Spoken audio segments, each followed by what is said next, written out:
Namaste, Jai Bharat. The Iranian present regime is slowly withering away, it appears. No one can say whether they will continue, they will stick on, or they will completely hand over the regime to the real Persians. The radicals are apparently withering away. Radicals are normally very arrogant because they have been convinced right from the childhood of the gravity of what they are doing as something very important, and they are doing the most right thing. So they have no fear on the one hand, and they are also convinced that the kind of life what we see here is not the real life. The real life really happens after death. But then these people, those who are believing in this, are unable to see the contradiction in such proposal.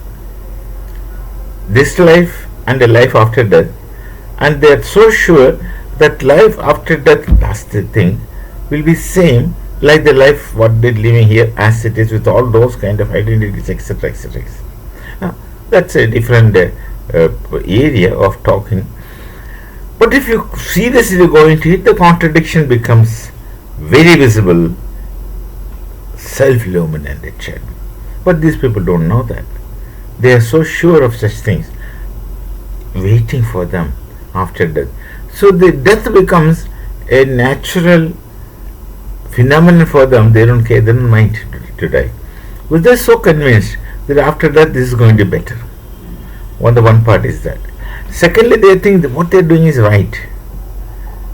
The infidels, kafirs, have no value.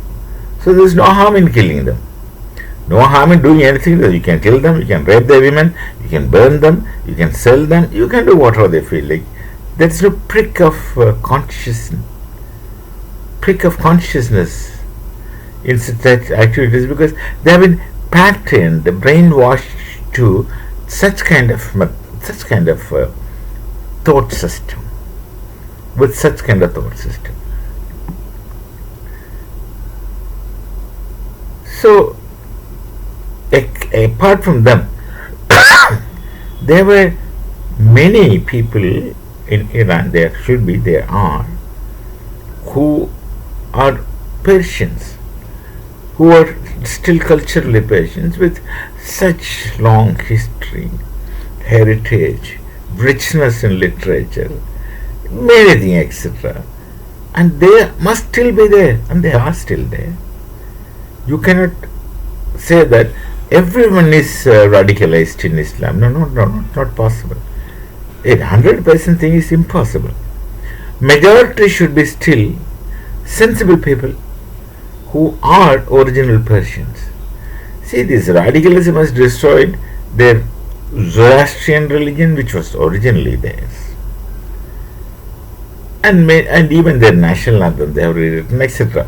So many things have changed. In Iran, and there is a time, and there shall be a time in future, that people would like to reinvent their own glory in the context of present time. It's not taking a U-turn in time and going back. It's reinventing their own erstwhile identity in the given present context, which shall continue. And these changes shall go on, because these such changes are what make a culture dynamic. So there shall be Iranians. They are so helpless, and whatever thing they feel are never aired out, in the sense it's not known to the world. What happens inside Iran is not known to the world. What we know is about what happens after a very serious bombardment, war. They have lost power. They might be having problems with electricity, water, food, transportation, bridges, all those things. Everything has been destroyed. So now at least Iran wants to somehow get into a kind of understanding, compromise with some agencies other than America. and Israel. Unfortunately, these are the two people who are attacking. And who will mediate?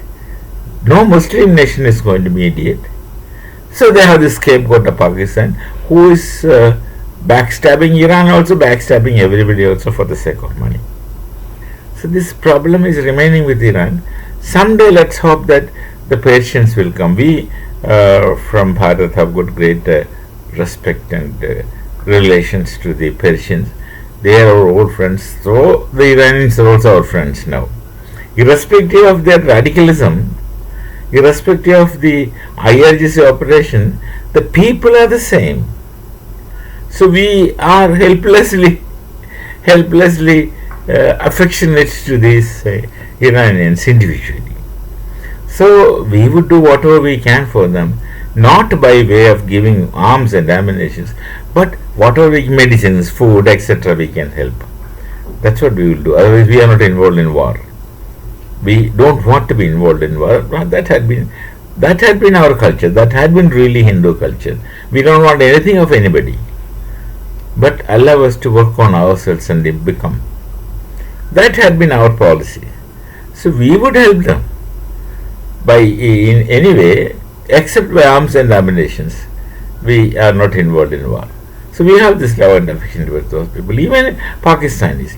In spite of their polluted minds which their system had created, when situation comes, we will also be sympathetic to them. Look at Bangladesh. Now we help them. Give them food, grains. Give them diesel. Crude oil, diesel, whatever. In spite of the way they have, for 1.5 years, they were doing atrocities on Hindus. There was anti-Bharat slogan, anti-Bharat movements everywhere. But sensible people in Bangladesh were telling, this can't go on. The only people who can help us is Bharat. They knew it. They have been killing our women, raping our women, killing our children, burning them in Bangladesh all this time. Bengalis, their own people, just because they happen to be Hindus. In spite of all those things, when they were in need, they asked, we gave them. It's a people-to-people relations, the human consideration we always have with everyone. Even with Pakistanis, we have that. So with Iran, we have good relation. We hope that the society will live meaningfully, and they are a progressive society. Will continue to do progress. Whosoever has destroyed them, well, if you want to forgive them, you forgive them. Otherwise, you don't forgive them. But try correcting at the earliest. At least the coming generation of Persians should live as Persians, with dignity, with respect, with integrity, and in their own culture.